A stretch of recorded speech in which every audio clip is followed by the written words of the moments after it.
नाले दुनिया वास्ते करना है। बंदे आखण तू बड़ा पीर है तो बड़ा मौलवी है, तो भाई फिर मेरा वो सारा कुछ किसे काम आया। तो बई मालकां वास्ते उठ के खड़े हो जाओ, जिथे जिथे हैगे वो अपनी अपनी ड्यूटी कीती जाओ, अपनी अपनी ड्यूटी। ते इस गल तू बेचिन्नत हो जाओ, तो बेखौफ हो जाओ भी बंदे याद करन। बंदो जो मालक ना करना होया तो तू अंधेरे कुएं च भी बह गई, तो अल्लाह उत्थे भी मखलूक कट्ठी फरमा देगा। भाई अपना अपना डीवा बाल के बह जाओ, मालक आपे उत्थे आके सारे जिन्ने भी परवाने होए कट्ठे हो जान। डीवा बाल के घर घर नहीं ले जाईदा, डीवा बाल लईए तो परवानिया दे मगर नहीं टुरीदा बेगा हुआ है डीवा बाल लिया।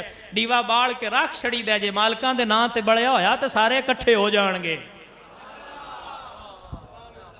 सही मैं सल्तनत उस्मानिया 600 साल उन्हें हुकूमत की है और बड़ा खिलाफत उस्मानिया के नाम तो मासूम रही है।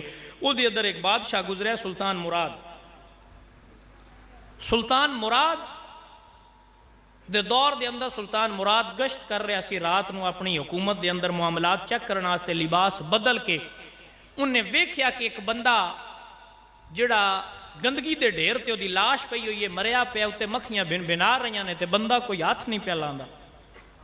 ਉਹ ਸਹੀ ਉਹਨਾਂ ਨਾਲ ਵਾਲੇ ਤੋਂ ਪੁੱਛਿਆ ਬਈ ਭਾਈ ਇਹ ਬੰਦਾ ਮਰਿਆ ਪਿਆ ਤੇ ਇਹਦਾ ਕੋਈ ਜਨਾਜ਼ਾ ਨਹੀਂ ਪੜਦਾ, ਇਹਦਾ ਵਾਲੀ ਵਾਰਸ ਕੋਈ ਨਹੀਂ। ਉਹਨਾਂ ਆਖਿਆ ਬਈ ਅਸਾਂ ਇਹਦਾ ਜਨਾਜ਼ਾ ਕੋਈ ਨਹੀਂ ਪੜਨਾ। ਤਵੱਜੋ ਹੈ ਨਾ ਸਾਈਆਂ, ਤਵੱਜੋ ਹੋਈ ਤੇ ਗੱਲ ਯਕੀਨਨ ਸਮਝ ਆ ਜਾਏਗੀ। ਉਹਨੇ ਆਖਿਆ ਵੀ ਅਸੀਂ ਇਹਦਾ ਜਨਾਜ਼ਾ ਪੜਨਾ। ਉਹਨਾਂ ਆਖਿਆ ਵੀ ਤੁਸੀਂ ਜਨਾਜ਼ਾ ਕਿਉਂ ਨਹੀਂ ਪੜਨਾ? ਉਹਨੇ ਆਖਿਆ ਬਈ ਇਹ ਹਰ ਰਾਤ ਜਿੰਨੀ ਹੋ ਸਕਿਆ ਸ਼ਰਾਬ ਪੀਂਦਾ ਆ, और कोई रात इनकी जिदे असी गवाह ऐसी नहीं गुजरी जिदे विच इसने जिना नहीं किया और जिना दियां औरतां दे अड्डियां ते जाके रातां नहीं गुजारियां। ये जानी भी है तो शराबी भी है, तो असां इहदा जनाजा पढ़ना। सुल्तान आख्या इहदा घर किथे? चलो घर तो पड़ा आइए, हुण रियाया तो है ना साडी बई जिवें दी भी होवे, फिर चंगा अपने हुण बैठे होवे उहदे ते अपने ने। तो घर पता किया तो वही लाश चाहिए बादशाह ने, ते नाल मुलाजम सी, ते उन्हें घर जाके रखा तो वही बीवी रोन लग पई। तो उन्हें आख्या तैन मैं आंदी ना इन्होंने बंदियां तेरी कदर कोई नहीं करनी, मैं तो ना दी ना बई इन्होंने बंदियां तेरी कदर।